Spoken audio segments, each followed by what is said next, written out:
hədisdə gəlir Kitab hədisində də. O, yəni, ömrünün hər hansı bir yerində deyib və ondan sonra da son normal xəstədir. Yoxsa, yəni, son anında deyil, yəni, Ya, bayaq hədisdə olan? 99. Yox, orada son an gəlmir. Son an gəlmir. Yəni, alimlər gətirir ki, yəni, bu hər la ilahə illallah deyənə aid deyil, yəni. Əgər elə olsaydı, onda tövhid əhlindən cəhənnəmə girən olmazdı ki. Yəni, Allah Teala tövhid əhlini böyük günahlara görə cəhənnəmlə hədəliyib. Yəni, tövhid əhlindən cəhənnəmdə yananlar olacaq. Tövhid əhlindən. Lakin o tövhidin onlar üçün olan fəziləti odur ki, onlar orada əbədi qalmayacaqlar. Amma buna gəldikdə isə deyirlər ki, yəni bu insanda görün necə, yəni ixlasla o kəliməni deyib ki, yəni o qədər günahlardan ağır gəlməsinə, tərəzidə daha ağır gəlməsinə səbəb olmuşdur. Yəni bunu elə bil ki, bir növ xüsusi bir hal kimi gətirirlər. Yəni hər la ilahə illallah deyənə aid deyil, yəni. Ola bilərmi ki, tövhid insan haqlarını da silsin qiyamətdə, kimlərin haqqına girmirsən, amma onun yəni Allahın haqları ilə heç bir bağlantısı yoxdur, yoxsa o haqlar ödənilməlidir mütləq? Yəni, ümumi qayda olaraq, bəli, yəni haqlar məsələsi ağır məsələdir. Yəni, haqlar, hətta şəhid dərəcə olaraq ən böyük dərəcələrdən olan şəhid dərəcəsi də o haqları aradan qaldırmış. Hər şey bağışlanıb borcdan başqa. Və ona görə Peyğəmbər sallallahu aleyhi və səlləm buyurur ki, yəni dinar və dirhəmin olmadığı bir gün gəlməzdən əvvəl bugün halallaşın. Yəni bugün dinar, dirhəm var. Yəni halallıq verməsə də, yəni almaq mümkündür. Amma qiyamət günü isə dinar, dirhəm yoxdur. Onun əvəzlənməsi əməllərlə olacaqdır. Yəni onun qarşılığında insanın savabları, həsənətləri veriləcək. Əgər o da qurtarsa, o insanın günahları onun qarşılığında ona yüklənəcəkdir. Və ona görə Peyğəmbər sallallahu aleyhi və səlləm buyurur ki, ətədrunə mənil muflis. Yəni, bilirsinizmi, müflis kimdir? Deyirlər ki, bizə görə malı olmayan, dinarı, dirhəmi olmayandır və onda Peyğəmbər sallallahu aleyhi və səlləm buyurur ki, yəni, ümmətimdən müflis olan qiyamət günü çoxlu savablarla gələcək, namaz, oruc, zəkat, digər əməllərlə, amma kimisini söyüb, kimisini təhqir edib, kimisinin qanını axıdıb, kimisinə böhtan atıb, yəni onların hər biri gələrək ondan savablarını götürəcəklər. Ona görə qiyamət günü çox xəsislik günü sayılır. Yəni insan keçməyəcək. Hətta elə insan olacaqdır ki, deyəcək filan kəs mənim divarımdan palçıq götürüb, balaca bir palçıq və yaxud da saman çöpür götürüb. Yəni, istəyəcək nəsə qoparsın, nəsə başqasından qopardaraq xilas olmaq istəyəcək. Yəni, ona görə məsələ ağırdır. İndi bəziləri gətirir ki, ola bilər Allah Teala'nın razı qaldığı bir kimsə olarsa, o insanı Allah Teala razı salacaq, yəni o da keçəcəkdir, yəni. Yəni, belə bir şey deyənlər var.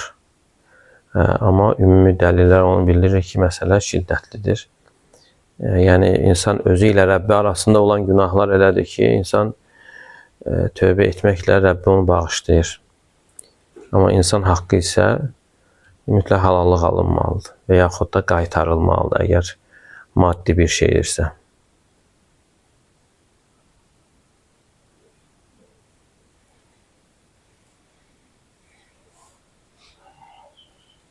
Yəni bu tövhid aiddir, yoxsa yəni ki bu kafir bir insandır, haqqını istəyir. Maddi Maddi, ya sən vurub onu, məsəl üçün, ya nəsə alıb ondan, lap tutalım ki, tek bir insandan yoxdur, onun üçün insanlardan, məsələn, çoxdur da, məsəl üçün, belə deyil, yəni, aldı xalqını, o ilə o cənnətə girdi, tövhidi yox, bir şey yox. O başqa məsələ. Yəni müsəlman üçün o almaqla müsəlmana aiddir ki, müsəlman yəni müsəlmanın yəni xilas olmasına səbəb ola bilər. Əgər olunan zülm müsəlmana olunubsa, yox, kafirə məsəl üçün, kafirə Allah bilir, onun qisas necə olacaq. Amma yenə qalır, kafir də olsa, haqq haqdır. Kafir də olsa, yəni o demək deyil ki, yəni yalnız kafiri döyüşdə vurmaq olur, döyüşdə malını götürmək olur, qənimət kimi. Amma bundan başqa kafirlər, hansı ki, muahid var, əhd bağlananlar var, zimmi var. Zimmi də hansı ki, müsəlmanlar oranı fəth edirlər və onlar öz dinlərində qalıb, işləyirlər, xarac verirlər, amma öz dinində qalıb. Yəni ona bir şey etmək də olmaz. Hətta Peyğəmbər sallallahu aleyhi və səlləm buyurur ki, kim zimmini öldürərsə cənnətin iyini belə almaz. Cənnətin iyini belə almaz. Bax, kafirdir. Yəni ona görə kafirin növləri var. Yəni bu yəni hansı ki artıq sülh bağlanıbsa, baxmayaraq ki, sülh dövrü də kafirlərdir, deməli olmaz. Ancaq o kafiri vurmaq, öldürmək olur ki, döyüş vaxtı. Yəni müharibə elan olunandan sonra döyüş vaxtı öldürmə və yaxud da malını götürmə. Bundan başqa olmur. Yəni haqq haqdır, yəni. O hər bir ölkə adiyyəti yoxdur, onda bəlkə burada zimə var, yoxdur. Elə bir ölkə var ki,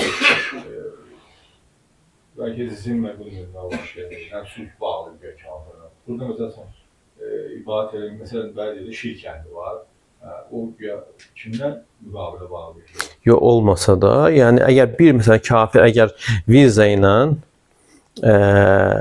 ölkəyə gəlirsə, müstəmin sayılır, aman verilən. Və burada yaşayandır. Burada yaşayan da yenə də fərqi yoxdur da, yəni.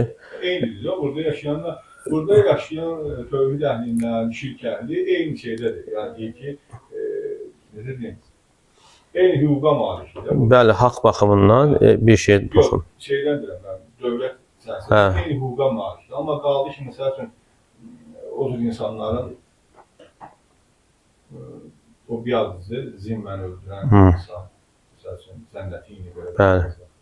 O bura aid deyildi, yəni demək istəyirəm. Yox, bu da eyni şey ola bilir. Çünki bir də yəni icazə olunan nədir? Yalnız döyüşdə olan kafirlərdir. Ondan qeyriləri var, müstəmin var, muahid var, zimmi var. Yox, zimmi və bir də yəni bu sülh şəraitində yaşayanlar hamısı bura aiddir. Yəni ki, yəni toxunulmazdır. Yəni insan öz başından, öz tərəfindən yəni bir şey edə bilməz yəni. Aman verilənlər, məsələn, o vaxt aman vermək var idi. Yine Peygamber sallallahu aleyhi ve sellem der ki acarna men acartu ummihani. Yani ummihani kim himaye götürüpse onu götürdüğünde biz yani himaye götürmüş sayılır. Yani Müslümanlar o bakımından eyni. Bir kəs kimisə bir kafiri, müşriki himaye götürdüsə, yani bu məndə qonaqdır, belədir, toxunulmazdı. Yani başqası eşitsə belə gəlib deyə bilməzdi. Və eyni ilə də indiki dövrdə də yani bir insan viza ilə bir ölkəyə gəlirsə, xalis kafir olsa belə, yəni o toxunulmazdı. Anlatabilirəm mi? Sağ verirəm. Ben ayda gəlir, vaxtda bu fitnətəndə tusibənləzinə zələmu minkum xassa. Bu bir dəfə siz dərsinizdə demişdiniz mənim səhvəmsə ki, yəni insan hər gün dəvət eləməsin dafindən gelir. Ümumiyyətlə, hə. Ümumiyyətlə. Bunlar yəni ki, bu hamına aiddir ki, dəvəti hər kəs eləməlidir. Yəni, bacardığı qədər hər kəs dinə yardım etməlidir. Bəli. Ümumi fitnə bürünməsin onlara, ümumi şey gəlməsin. Zəhmət olsa qısa şəkildə bunları bizə nəsihət edərsiniz. Yəni onu İbn Qayyim rahimehullah gətirir. Hidayətin mənaları haqqında danışarkən və xüsusən də ihdina sıratal müstəqim, yəni duasına olan ehtiyacımız haqqında. Yəni insanın deyir bu duaya zəruri ehtiyacı var. İhdina sıratal müstəqim. Yəni onun zəruri olmasını hardan bilirik? Allah Teala gün ərzində 17 rəkatın 17-sində də bu duanı etməyi fərz edib. Kimsə deyə bilər ki, yəni bir insan namaz qılırsa hidayət olub axı. Bu hidayət olub ki, namaz qılır. Bəs onda niyə bu yenə deyir ki, hidayət elə? Məni doğru yola yönəldi. Və onda İbn Qayyim rahimehullah o izahları gətirir ki, yəni insanın bir yola hidayət olması bir şeydir və yolun içərisində hidayət olması isə bu başqa bir şeydir. Ola bilər yolu tapıb. Amma yolu tapmağı ilə yanaşı yolun içərisində insan həlak ola bilir. Sonra misal gətirir. Xüsusən də o vaxtı məsələn insanın bir ölkədən başqa ölkəyə getməsi üçün yolu tapması. Məsələn insan var bilir ki, bu yolu tutub axıra qədər getsə istədiyi yerə çatacaq. Amma bunu bildiyi halda neçə insan olub ki, yolun içərisində həlak olub. Niyə görə? Çünki yola hidayət olub, amma yolun içərisindəki hidayəti bilmədiyinə görə. Çünki o vaxt, yəni xüsusən də bu bilənlər necə getmək lazımdır, onlar bilirdilər. Yəni günün hansı hissəsini getmək lazımdır və nə qədər yemək, içəcək, azuqə götürməlidir. Yəni çünki yolda qastinsalar yoxdur o vaxt üçün. Səhralardan keçir, yolda su yox, bir şey yox. Və yolda ola bilər ki, yolu tapdığı halda yolun içərisində, səhrada, yəni nə qədər həlak olanlar olub. Və eyni ilə də axirət yolu. İnsan yolu tapır. Amma tapmaqla yanaşı yolun içərisindəki hidayəti insan bilməlidir. Və sonra təfsilat gətirir. Deyir ki, insan ihdina sıratal müstəqim dediyi zaman yəni birincisi Allah Teala'dan səhih elm istəmiş olur. Yəni çünki doğru elm olmasa hidayət olmur. Məsələ sadəcə insanın oxumasında deyil. Ola bilər ki, insan oxusun, tərsinə başa düşsün. Və yaxud da oxuyur, insan oxuyandan sonra azır. Və ona görə insan ihdina sıratal müstəqim deməlidir. Doğru yola hidayət elə. Yəni, birincisi bizə doğru elmi ver, səhih elmi ver. Hətta bəzən insanlar var, deyilir ki, sən oxumazdan əvvəl daha yaxşı idin. Oxuyandan sonra azmısan. Deməli, oxumaqla yanaşı müvəffəqiyyət məsələsi var. Yəni, doğru olanı bilib, doğru ona əməl etmək. Və sonra gəlir insanın qadir olması gətirir. Qadir olması. Yəni, o bildiyinə gücün çatması. Ola bilər, elm var, amma insan da aciz. Allah Teala'dan onu yerinə yetirmək üçün güc istəyir, qadir olmasını və üçüncü istəyənlərdən olmasını. Ola bilər, məsələn, insan elm də var, güc də var, amma qəlbində istək yoxdur.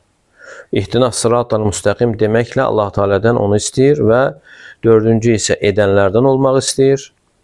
Və neçə-neçə insan var ki, bilir də, güc də var, aciz deyil, istək də var, amma hər hansı bir maniyə görə edə bilmir. Və beşinci isə Allah Teala'dan sabitlik istəyir. İhdina sıratal müstəqim deyən insan Allah Teala'dan sabitlik. Deməli, məsələ sadəcə gəlmək deyil, hidayət olmaq deyil, onun üzərində sabitlikdir. Və altıncı isə maniələrdən uzaq olmaqdır. Bunun içərisinə daxil bu duanı ihdina sıratal müstəqim. Yəni, mənə birlik deyirsən ki, ya Rab, mənim maniələrdən uzaq elə. Çünki maniələr olarsa, insanın yolunun qarşısını alır. Yəni, insan bu yolu necə gedir? Yəni, axirət yolunu bilib əməl etməklə gedir. bilib əməl etməklə. Amma maneələr isə onun qabağını alır. Və maneələr də çox ola bilər və əsasən alimlər gətirir ki, dedikodudur. Dedikodu. Əgər insan dedikoduya baş qoşarsa, nə vaxt gedəcək? Deməli, öyrənməsinin qabağını alır və həmçinin əməlinin qarşısını alır. Deməli, insan necə gedir? Bilib, öyrənir, əməl edir, öyrənir, əməl edir. Amma boş-boş söhbətlər isə bunun qarşısını alır. Deməli, ihtinas sırat-ı müstəqim dediyi zaman Allah Teala'dan bunu istəmiş olur, maneələrdən uzaq olmaq və 7-ci isə təfsilatı bilməyi. Təfsilat. Çox vaxtda problem nədən irəli gəlir? Ümumi bilgidən.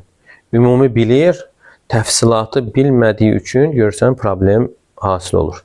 Hətta misal olaraq insanlara desən ki, ibadət kimə olmalıdır? İbadət. Deyəcək ki, Allah'a. Allahdan başqasına ibadət olar mı? Deyəcək, əlbəttə ki, yox. Amma görürsən, o sözü deyən insan pirlərə gedir, Allah'a şərik qoşur. Niyə görə? Çünki təfsilatı bilmir. Yəni, onun şirk olduğunu bilmir. Elə bilir ki, o da bir yaxşı əməldir, dindən olan bir əməldir. Deməli, təfsilatı bilməmək yenə insanın azmasına səbəb olur. Və yaxud da digər əməllərdə ola bilər. Məsələn, deyək ki, faiz məsələsi. İstənilən müsəlmana sual verirsən, faiz olarım, deyəcək, əlbət haramdır faiz. Amma görürsən, o sözü deyən faizlə məşğuldur. Faizə girir. Necə? Görürsən ki, nisyə alması, qızılın və gümüşün nisyə alınması faizdir. Xüsusən toydan əvvəl götürür qızıllar, deyir, toya yığılan puldan qaytaracaq. Və sayılır, faiz sayılır. Buradan deyir ki, olmaz, amma buradan edir. Səbəb nədir? Səbəb təfsilatı bilməmək. Ona görə ihtinas sırat-ı müstəqim insan dediyi zaman Allah Teala'dan eyni zamanda o xırdalıqları, təfsilatı bilmək istəyir ki, yenə hidayət üzərində olsun. Və sonra bu 7 məsələ gətirir və digər məsələlər gətirir. Ola bilər ki, insan müəyyən əməlləri hidayət üzərində edib və bundan sonra da hidayət üzərində davam etməsinə ehtiyacı və yaxud da indiyə qədər etməyib və onu tövbə ilə düzəltməsində hidayətə ehtiyacı var. Və xırdalıqları gətirir və sonda deyək ki, insan deyir, bunları özündə əhatə etsə belə, cəm eləsə özündə, gerçəkləşdirsə, doğrultsa belə bu məsələləri, yenə üzərində bir məsələ qalır, başqa insanların hidayətinə həris olmaq. Başqa insanların hidayətinə həris olmaq, yəni çalışmaq. Yəni, hirs sözü ərəb dilində hərislik, çox istəmək, yanmaq. Deməli, insan başqa insanların hidayətinə çalışarsa, həris olarsa, müvafiq bir mükafat olaraq da Allah Teala o insanın hidayətini artırar və sabit edər. Yox, əgər insan özündə bu şeyləri əldə edib hamısını, amma insanların hidayətinə həris deyilsə, çalışmırsa, onda o insanın hidayətindən alınmasına səbəb ola bilər. Özü üçün öyrənib bu məsələləri, amma insanlar üçün həris deyil. İnsanları dəvət etmir, öyrətmirsə, tədricən insanın hidayətindən alına bilir. Deməli, məsələ bu baxımdan təhlükəlidir, insan çalışmalıdır. Hidayət də nədir? İnsanın haqqı haqq olaraq görməsi və haqqa müvəffəq olmasıdır. Batili batil kimi görüb, batildən yəni çəkinməsidir. Və hidayət də alındıqca və görürsən ki, əksinə olmağa başlayır. Dünən fitnə olan bir şeyi bugün yaxşı görməyə başlayır. Dünən yaxşı olan bir şeyi bugün pis görməyə başlayır. Deməli, tərsinə çevirməyə başlayır. Hidayət alındıqca. Ona görə hidayət neməti, yəni əzəmətli bir nemətdir. İnsan onun qorunması üçün çalışmalı və əvvəl qeyd olunanlar və ondan sonra da onun qorunması üçün əsas səbəblərdən biri də elə dəvətdir. Yəni insanlara özü hidayət olduqdan sonra ibadətin, bu hidayətin şirinliyini daddıqdan sonra çalışmalıdır ki, o şirinliyi insanlarla bölüşsün. Yəni insan xəsis olmalı deyil. Yoxsa insan belə görür ki, burada nə qədər ləzzət var bu əməllərdə, bu hidayətdə və onu da gözəl şəkildə insanlara ərz etməlidir ki, yəni burada əsl xoşbəxtlik var. Yəni sən də belə etsən, sən də bunu əldə edəcəksən. Və vaxt var idi, mən də elə bataqlıqda idim, problemdə idim. Amma la ilahə illallah Muhammed Rasulullah şəhadətini deyəndən sonra, onu doğrultmağa başladıqdan sonra artıq bunun ləzzətini əldə etməyə başlamışam və sən də bunu desən və əməl etsən, sən də bunu, o şirinliyi əldə edənlərdən olacaqsan.